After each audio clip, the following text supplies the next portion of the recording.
the half-dead know what life his loins will bring.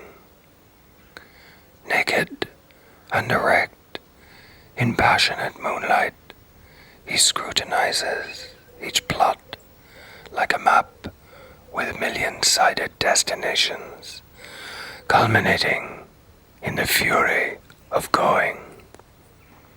Everywhere the earth stirs, the moon subscribes to shallow burials.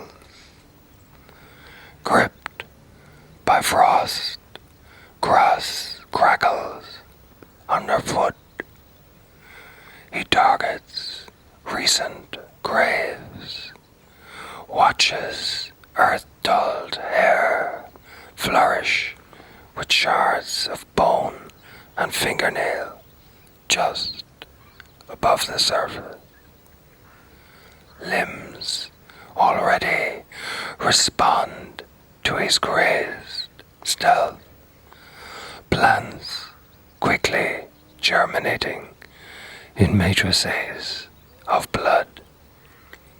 Blind tendrils grope for him, the limbs of those imperfectly killed by weaker violence and left in festering state to wait in clay for a resurrection which loses impetus halfway to heaven.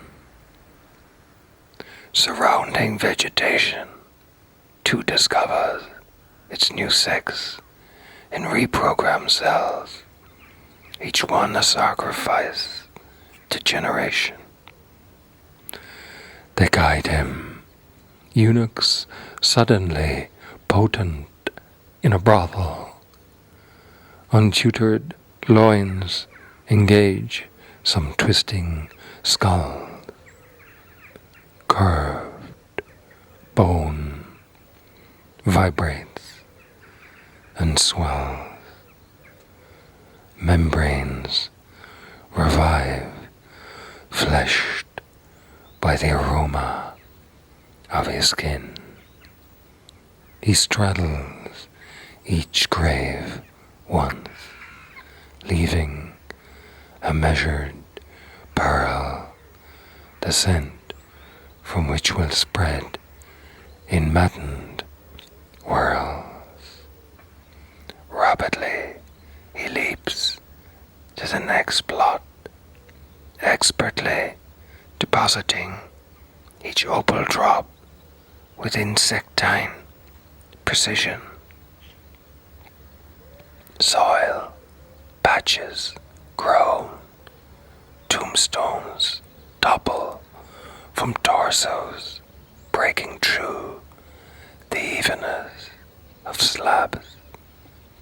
In gathering crescendo, timbers split. He's harnessed strength all the living dead possess, harvesting their muscle bloom before the moon goes down. Limbs race to silver air faster than his own seed shooting to the soil.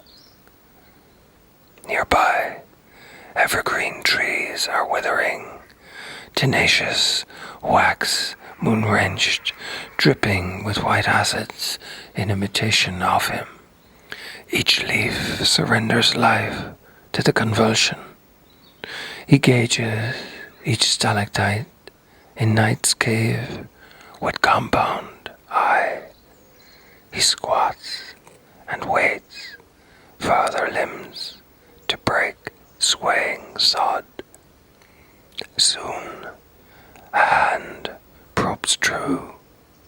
He pulls the arm, but tendons dully snap, so he clears the earth around, consummate white nurse of the nerve earth bed. He tongues quivering flesh, each lick restoring luster to the limbs, each grasp glow to her muscles. Life cascades through her, Her stifled laugh is every woman's, its trill sustained by fire forbidden in the world. He smiles, feeling on her stomach, a dream incarnate.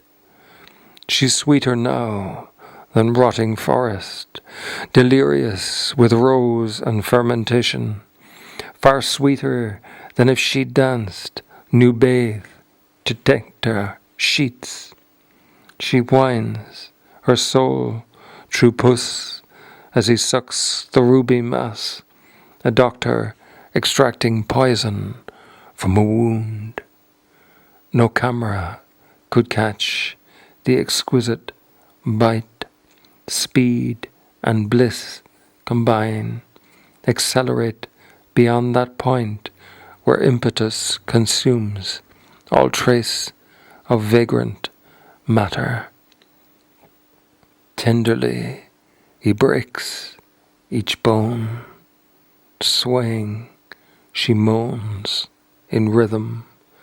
She takes her marrow in her palm, enveloping his penis. The lubricant compels sharp stars to coalesce. She presses flaked blood flow between his buttocks. Her earwax stings his eyes. Chewing her liver, he finds more eloquent tongue. They heave to her beginning, while he gives her small hands strength to crush her own skull. Both watch in awe, grey matter mixed with seed, blood with pulsating earth. Our womb cells wildly multiply and just as quickly burn, scorched by his clamorous seed.